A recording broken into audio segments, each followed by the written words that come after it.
gentle storytelling music begins. Ever heard of the story Jack and the Beanstalk? It starts a little something like this. Many, many years ago, there lived a poor widow and her son, Jack. Now his mother loved him dearly, maybe a little too much. She gave him absolutely everything he asked for, spoiling him rotten until one day, there was nothing left to give. All they had of any value was their one and only cow, milky white.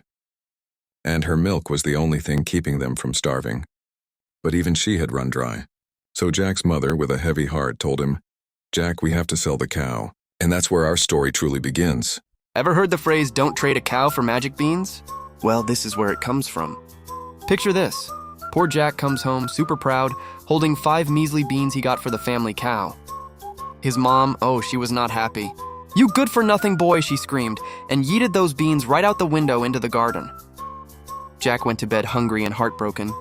But then the magic happened. The next morning, Jack wakes up, looks outside, and his jaw hits the floor. Where his mom threw the beans, there's now a massive, swirling green beanstalk as thick as an oak tree, reaching up and up and up, disappearing right into the clouds. And you just know he's gotta climb it. "Quick, hide in the oven," the giant's wife whispered, her eyes wide with panic. Just as Jack scrambled inside, the floor began to tremble. Thump, thump, thump, the giant was home. "Fee-fee-fo-fum," he roared, sniffing the air. "I smell the blood of an Englishman." His huge eyes scanned the room, but thankfully he didn't spot Jack's hiding place. Grumbling, he slumped into his enormous chair. After devouring a meal fit for a king, he bellowed, "Wife! Bring me my pet hen." And that's when Jack saw it, a small hen that laid golden eggs. He knew he had to have it. Slightly worried, yet hopeful tone, Jack's mom was so relieved when he came back down that beanstalk. And for a while, life was good. They sold the golden eggs and never went hungry again. But you see that beanstalk, it was still there. Every day, Jack would stare at it, the leaves whispering promises of more adventures and more treasure. His mom begged him not to, but the temptation, it was just too strong. And then one day, when she wasn't looking, he started climbing again.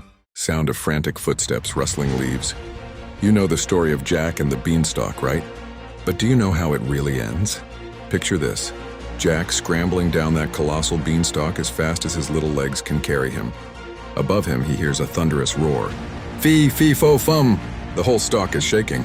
The giant is coming down after him, his massive footsteps splintering the stalk. But Jack is lighter, quicker. He hits the ground, throws the golden harp to his mother, and without a second to waste, grabs the wood-cutting axe. He swings once, twice, 3 times, sound of chopping. Crack! With a groan that echoes across the valley. The giant beanstalk crashes to the earth, and with it the giant. And that, my friends, was the very loud and very final end of him. Do you remember the first fairy tale that absolutely terrified you as a kid? For me, it was this one, Jack and the Beanstalk. I mean, sure, the golden goose and the magic harp are cool, but can we talk about the giant? "Fee-fee-fo-fum, I smell the blood of an Englishman." That line gave me nightmares for weeks. And look at this illustration. Jack hiding in a wash tub, the giant looming over him. It's pure, distilled childhood terror. I was convinced a giant was gonna find me hiding under my blankets. What was the story that scared you when you were little? Let me know in the comments.